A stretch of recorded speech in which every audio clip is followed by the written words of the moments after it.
Expenses. How much is the basic income in New Zealand? Is it enough to raise a family? What are the regular expenses, especially in Auckland, for a family of 4?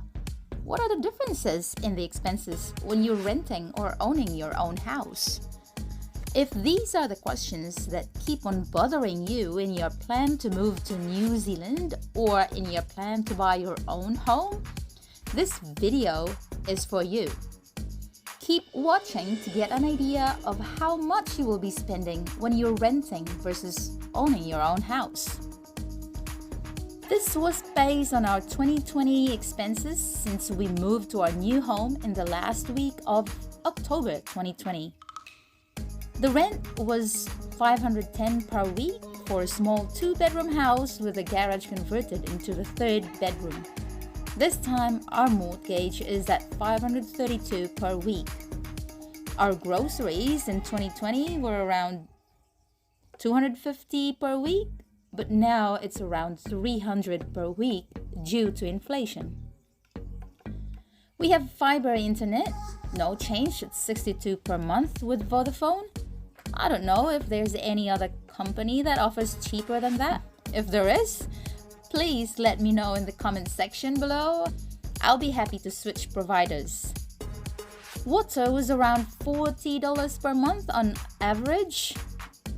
This time we pay around $70 a month because we have to pay everything now, including the wastewater fixed, which was previously being paid by the landlord when we were just renting. So a simple reminder to those who are renting, check out your bill and make sure you don't pay this. It's the landlord's obligation. For power, we were paying $170 per month on average in winter because we were using an oil heater and dehumidifier from time to time. In summer, it was around $110. Our last bill with Nova Energy in August before we switched to Contact Energy was $87. Although we were using the heat pump and our ventilation system was on every single night as soon as we got home after work. And we're also using our dryer too at least twice a week. It was because we've replaced our water heater cylinder with a Rinnai gas heating system. And we're also using gas for cooking. It saved us a lot. For our car insurance, it's exactly the same because we're still in Auckland. But when we were in Taupo, a quieter place than Auckland, our car insurance was just around $300 in 2018. When we updated our address because we moved to the city, we paid more because of the higher risk in urban places like Auckland. So now that we're in our own home, we have additional expenses. Because we're using Rinnai heating system, we have to purchase one 45 kilograms gas bottle quarterly for $110 per bottle, and a 9-kilogram gas bottle for our gas stove, which is good for 3 to 4 months, depending on how often we use it. We now have life insurance as recommended to us by the ANZ mortgage broker for our home loan to get approved by the bank. It's just a basic insurance for me and my husband for $10 per week. Previously, we didn't have any life insurance because we were saving and we were just praying we'll be fine until we were greatly advised as we now have a property to secure.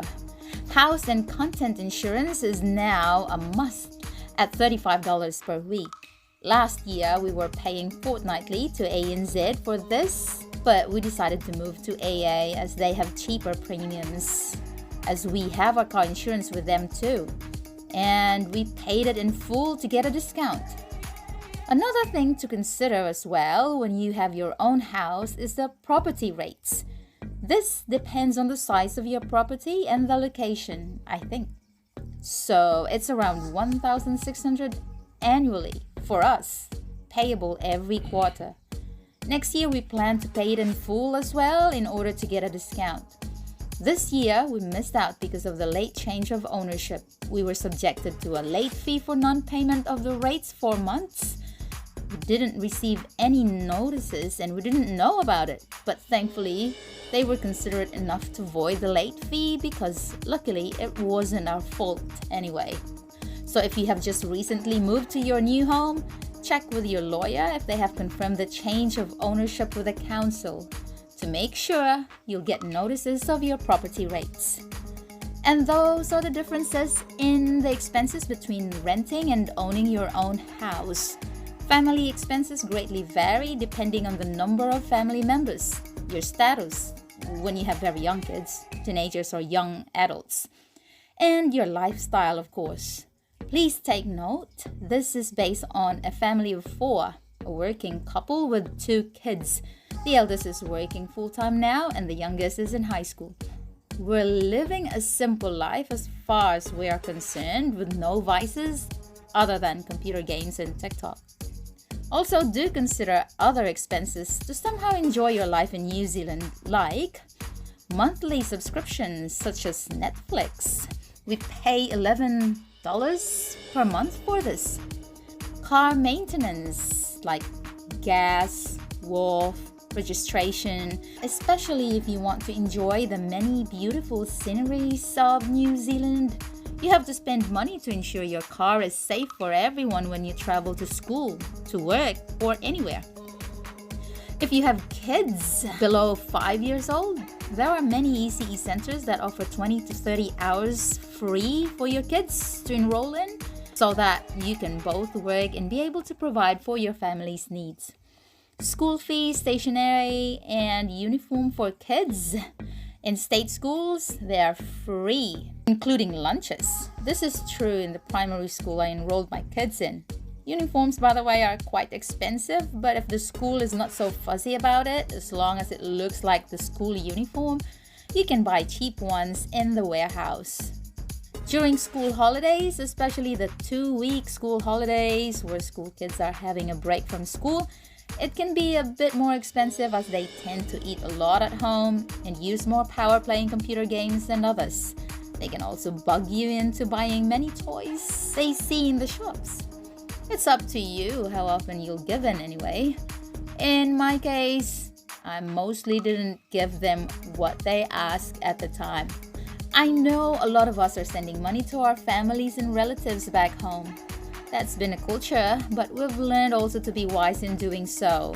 Otherwise, it's gonna be a recurring reason of our arguments, especially when we're tight on budget.